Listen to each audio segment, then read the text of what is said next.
Flash në Top Albania Radio. Informacionet kryesore të ditës. Përshëndetje, këtu janë lajmet e orës 16. Mes kaosit në kuvent u votbesuan zëvendës kryeministrja e ministrat e rinj pas dekretimit të dieshëm nga presidenti Begaj të ndryshimeve në qeveri. Në kuvent, demokratët kërkuan të futet në renditje raporti i tyre pro heqjes së imunitetit të Belinda Ballukut. Çështja është kushtetuese, është ligjore dhe ky kuvent ka detyrimin t'i kthejë përgjigje prokurorisë së posaçme. Kanë 3 muaj që po pengohen hetimet sepse prokuroria pret përgjigje nga kuvendi. Jepni një përgjigje. Thoni duam ta mbrojmë korrupsionin, nëse keni vendosur ta mbroni korrupsionin, por ktheni përgjigje. Tauland Balla i kujtoi opozitës se janë brenda afatit 2 javor për të hartuar raportin e tyre. E dëgjova me vëmendje gënjeshtrën dhe të gënjesh edhe në muaj Ramazani është dyfish. Në Këshillin e Mandateve ka pasur 2 mendime dhe 2 qëndrime dhe jemi brenda kohës që na lejon rregulloria, sapo të jetë gati brenda këtij afati në seancën më të parë që natyrshëm është seanca e ditës së njëjtë 12 mars, natyrshëm do të jenë gati 2 raportet. Bardhit i cili foli për provokim ju përgjigj Tauland Balla. Një provokim i ullët ndaj opozitës, sepse rregullat e kuvendit kjo nuk është shtëpia private e Tauland Ballës, as e Edi Ramës. Ky është kuvendi i shqiptarëve dhe këtu përfaqësohen të gjithë shqiptarët.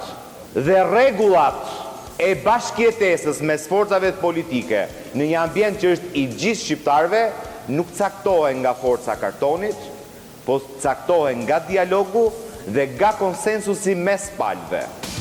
Në këtë fazë që gjendet Shqipëria dhe roli udhëheqës që ka kuvendi i Shqipërisë përgjatë procesit të antarësimit në Bashkimin Evropian, të kuptojmë që ne duhet të përshtasim edhe punën tonë parlamentare, jo me procedurat përshpejtuara.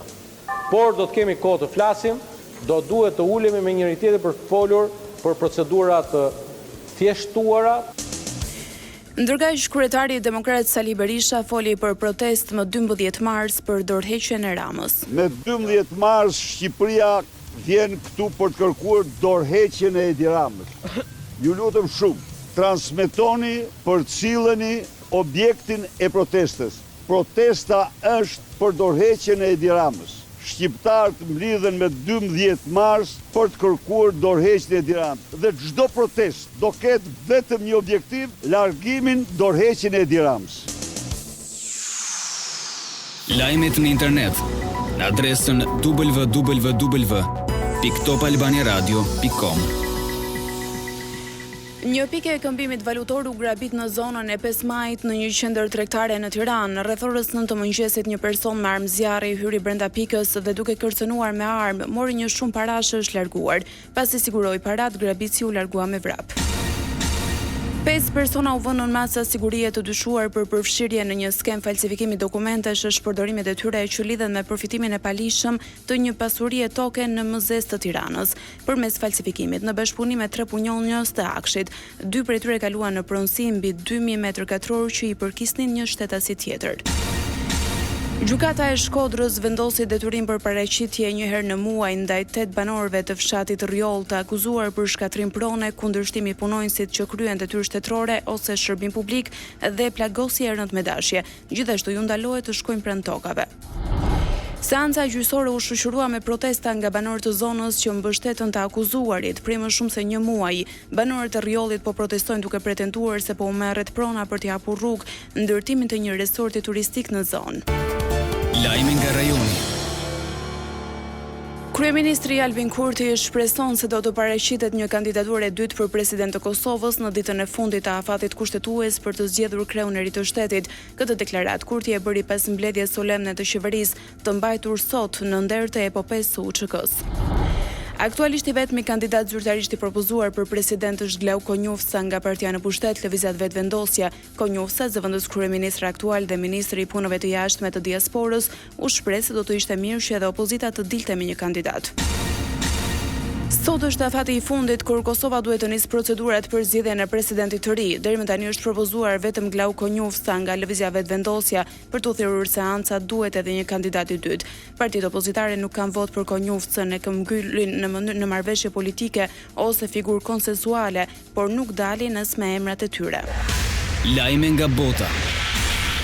Senati i hodhi poshtë një propozim që do ta kufizonte autoritetin e presidentit Donald Trump për të vazhduar aksionin ushtarak kundër shtetit të lindjes së mesme pa miratimin e Kongresit. Trump tha se çdo zyrtar iranian që synon postet më të larta për të zëvendësuar liderët e vrarë do të përfundojë i vdekur. Dita e 6 e sulmeve të Shteteve të Bashkuara dhe Izraelit kundër Iranit, media amerikane e izraelite raportuan sulm toksor kurd në Iran. Një zyrtar nga koalicioni i forcave politike të Kurdistanit zbuloi se mira milici irakiane kurde të lidhura me Partinë e Jetës së Lirë të Kurdistanit po përparonin në malet e Iranit perëndimor. Megjithatë, një antar i stafit të presidentit të Kurdistanit irakian njoftoi se asnjë kurd irakian nuk ka hyrë në Iran. Ndërkohë, kryeqyteti iranian Teheran u shënjestrua nga sulmet gjatë natës. Në një tjetër zhvillim në Liban skadoi ultimatumi 24 orësh i Izraelit që zyrtarët iranian të largohen nga vendi. Shpërthime të forta u dëgjuan në Jeruzalem me forcat e mbrojtjes izraelite që raportuan rakete të lëshuara nga Irani. Hyn në lojë dhe Korea e Veriut, udhëheqësi i vendit komunist Kim Jong-un deklaroi se janë gati të furnizojnë raketa në Iran.